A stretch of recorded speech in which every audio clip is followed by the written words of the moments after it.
Hi, I'm Alexis deBoschnek, and I'm making a series all about what you can make with your pantry staples. Today I'm making crepes, using 4 ingredients that most people should have at home. Let's get started.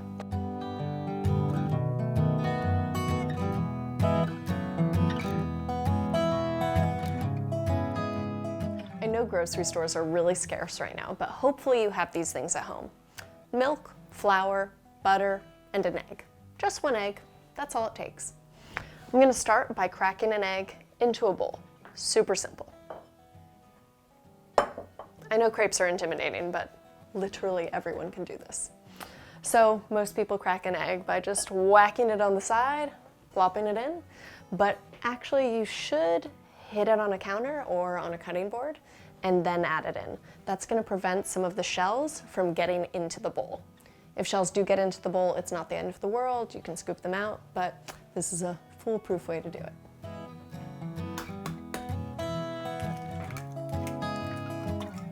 Woo.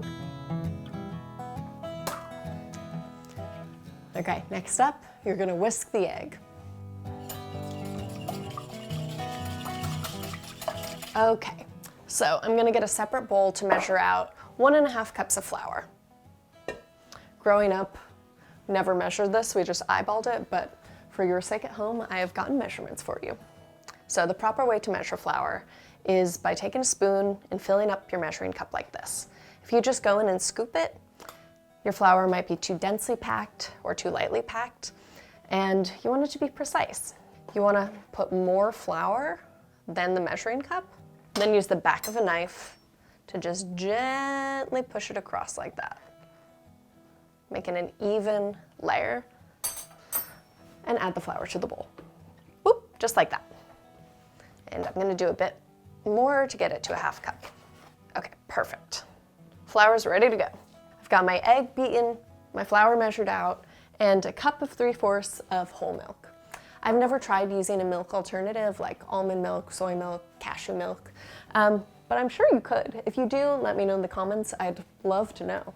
We're going to start by adding a bit of flour, and I'm just going to keep alternating between flour and milk. Rather than dumping it all in and then like having lumps or it's not the right consistency, this is going to give me more control.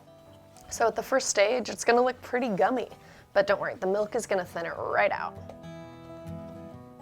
So I'm going to add a bit of milk and whisk. Growing up, I called these Dutch pancakes. My mom's Dutch, and this was like our Sunday morning breakfast. But Dutch pancakes are actually quite a bit bigger. They're like yay big, and they have all sorts of awesome toppings. You can get apple, bacon, cheese, really whatever you want. They're also a bit thicker. It wasn't until I was a teenager that I realized that these are actually crepes, but I call them Dutch pancakes.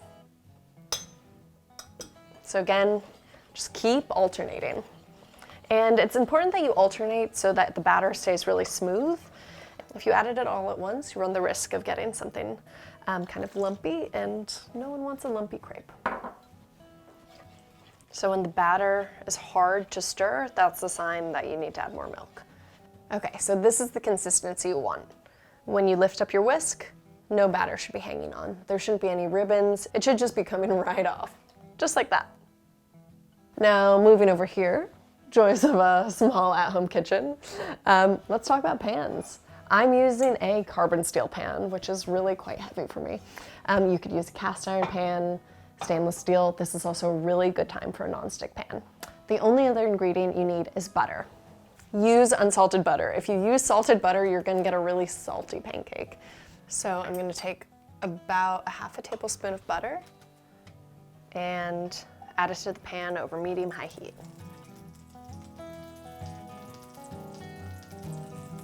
Make sure the butter gets all the way around so the batter doesn't stick. And depending on what size pan you're using is how much batter you should use. So I can't really help you there, but start with about 1/2 cup and see how that goes. Maybe a 1/4 cup, 1/3 cup, somewhere between a 1/4 and a 1/2 cup. Okay, add the batter, and you want to work really quickly here to twirl the pan all the way around so that the batter goes like in a perfect circle.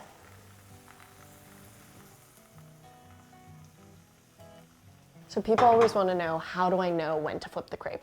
You can actually see it happening. The color is going to change. So when there's no more raw batter, that's a signal. Also, when the edges of the crepe start to kind of curl, another signal to flip.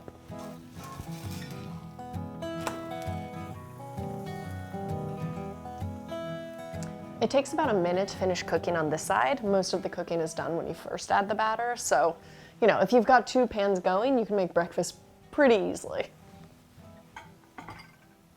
Got my plate ready, spatula ready, and just transfer it to a plate.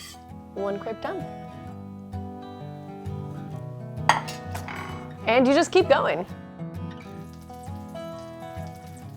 And twirl the pan. It's like my workout. This is my quarantine workout. I like eating crepes with maple syrup, but you could use sugar, lemon, jam, Nutella. You could also make them savory, put a fried egg on top, some ham, spinach, get creative. Let me know how you like to eat them in the comments. Dying to know. And look, ooh, ready to go, last one. I mean, check out this beautiful stack. Pour some maple syrup on. Use your knife and fork to spread it all over the crepe. Oh my God, I'm so excited. And then kind of making like a little roll, and then just cut it into a few pieces. And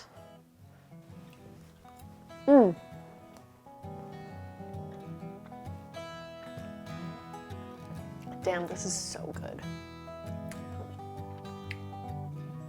Wow. That's all I have to say. If you like this video, subscribe to my channel, like it, follow me on Instagram, do all the things. I'll see you next time. So good.